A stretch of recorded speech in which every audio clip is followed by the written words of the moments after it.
jokes, so don't worry about it. So yeah, I'm actually the president of Love of Laughter, and I founded it with Rudy and Shreyans.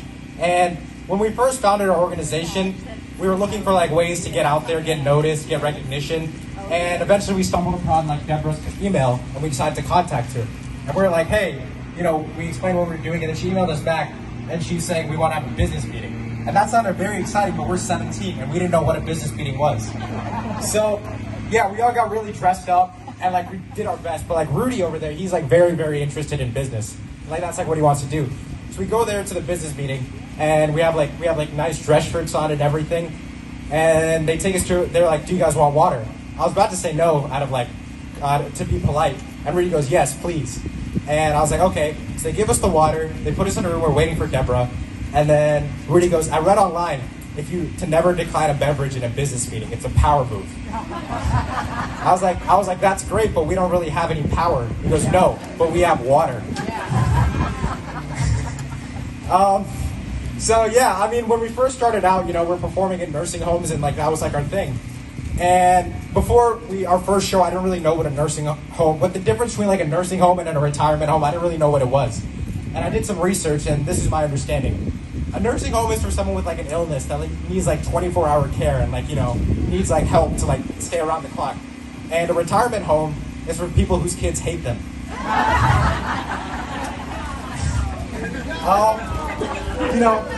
I feel like, a lot of people, there's like a big disconnect between your generation and our generation, but I feel like we have a lot more in common than people think, Your generation, all like the major civil rights movements, they happened under you guys, You guys protested, you marched, and you made stuff happen.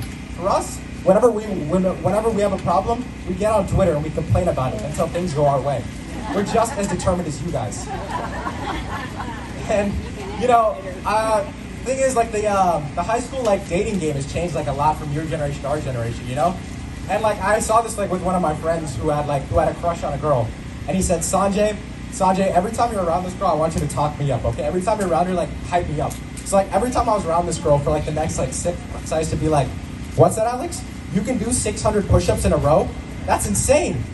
Or like, what's that? You can bench 900 pounds? That's insane. And then eventually it didn't work out with him and that girl, they ended up not working out. And we ended up finding out that she was talking to like 6 other guys while he was trying to talk to her. And that surprised me. I was like, man, Alex, I've heard of a love triangle, but I've never heard of like a love octagon. It's crazy. And eventually, a few months after the stuff between him and that girl ended, I was like, I asked that girl, I was like, if I was having surgery that year. I was having it on my ankle. It wasn't like a major surgery. But I said, if I don't make it through the surgery, as my dying wish, can you go on a date with my friend Alex? And she said, fine. So we made that deal. And I said, okay, whatever you do not tell Alex about this deal, because if he finds out, he's going to come to the hospital and pull the plug on me. Yeah. One of my like dreams is like a teenager. I've always been trying to grow a beard. I don't know if you guys see it, but it's like coming in very subtly. Like very, very subtly. Like this is like 3 weeks progress of no shaving for me. The thing is, like my dad, right? My dad, he's like grown, so he has like a full beard. Like it's like very, very like full beard. And every November he grows it out and he tries to like tease me. He's like, he's like, because I can't. He knows it frustrates me that I can't grow a beard. So he's like, he teases me. He's like, hey, you like my beard? I was like, yeah, I like it. I don't think airport security will like it. All right, I'd like to bring on Rudy, and he's going to introduce our next guest. But thank you guys.